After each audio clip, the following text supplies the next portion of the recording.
मैं ऑफिस की सीढ़ियों से उतर रही थी। मैंने देखा सामने एक लड़का मुंह पर रुमाल बांधकर खड़ा है। अचानक से उसने एक भरा हुआ एसिड का ग्लास मेरे चेहरे पर फेंक दिया।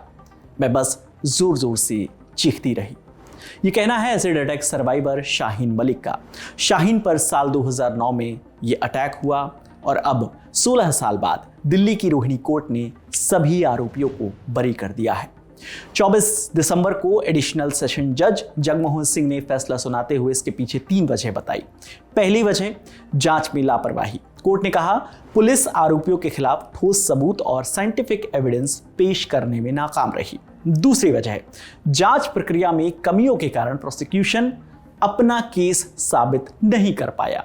तीसरी वजह बताई, 16 साल चले इस लंबी ट्रायल के बावजूद कानून की नजर में आरोपियों का दोष सिद्ध नहीं हो पाया। ये तीनों बातें मानते हुए कोर्ट ने आरोपियों को बरी कर दिया। फैसला सुनते ही कोर्ट परिसर में मौजूद शाहीन भावुक हो उठी। रोते हुए उन्होंने कहा, 16 साल तक अदालतों के चक्कर लगाने के बाद अगर यही नतीजा निकलना था तो शायद उसी वक्त हाथों हाथ बदला लेना चाहिए था।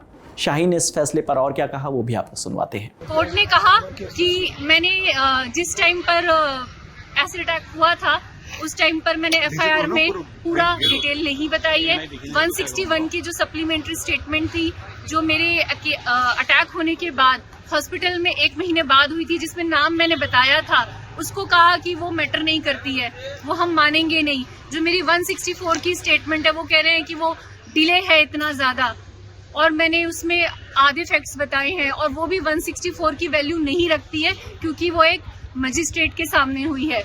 तो फिर वैल्यू रखता क्या है? एसिड अटैक तो प्रूव है ना, मेरे चेहरे पर हुआ है, और जब चेहरे पे हुआ है तो किसी ने फेंका है ना, और जिसने फेंका है वो कन्विक्ट हुआ है जुवेनाइल में। तो फिर ये तो पूरी, और जो यहाँ पर एडल्ट एक्यूज है जो जुवेनाइल में कन्विक्ट हुआ उसका कजन है। तो ये सब तो पूरी चेन सब कुछ खुली है, सिर्फ देखने की जरूरत थी जो जज साहब ने नजरअंदाज किया है, जानबूझकर नजरअंदाज किया है। सब खत्म हो गया। मेरे जो फैक्ट्स हैं केस के वो पूरी तरह बताए नहीं गए, हमारे जो आर्ग्यूमेंट्स थे वो नहीं लिए गए बिल्कुल। तो मतलब ऐसा लग रहा था जज साहब तो सिर्फ उनको बरी करना ही चाहते हैं और वो हर वो रीजन ढूंढ रहे हैं कि किस तरह से डाउट क्रिएट हो और मैं उनको छोड़ूं।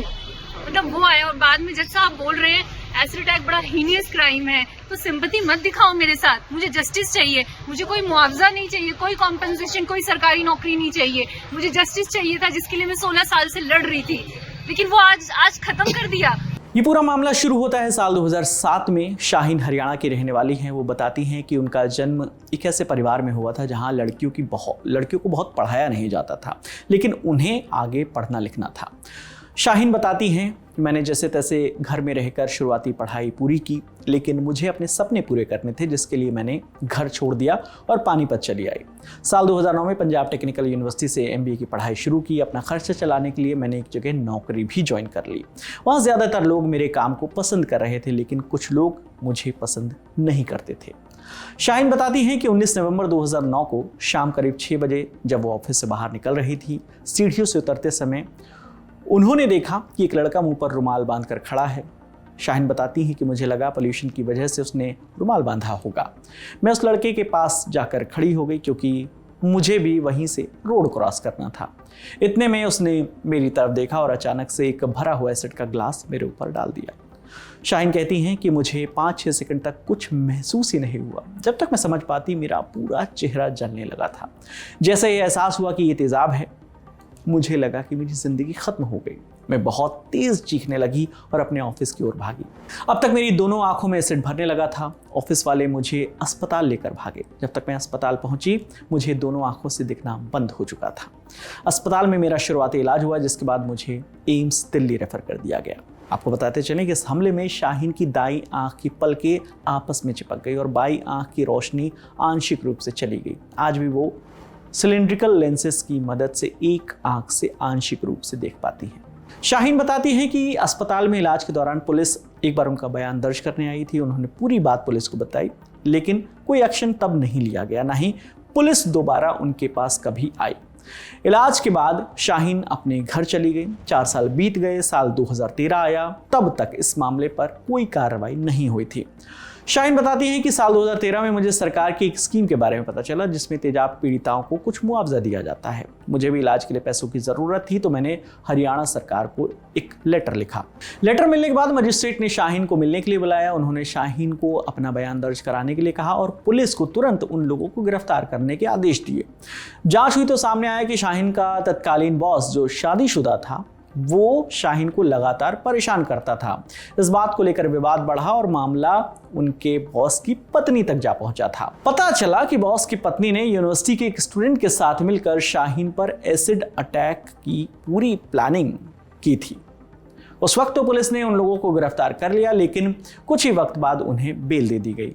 शाहीन बताती हैं कि मेरी वकील को भी परेशान करना शुरू कर दिया गया, जिसके बाद शाहीन ने ये केस पानीपत से दिल्ली ट्रांसफर करवा लिया।